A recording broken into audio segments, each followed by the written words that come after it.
Kevväi tuli tõesti ummõttu hästi. Olgu, et kodu jäia meid kästi.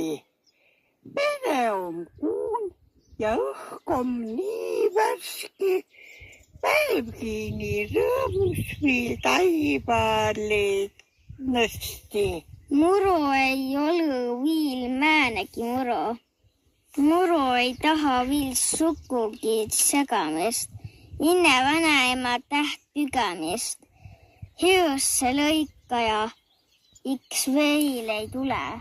Vanaema on miks vanaema, ütsas vaid 10. maailma ime. Ükskõik, kus sassin ei olegi time, meie aasta iks oma armas ja kine.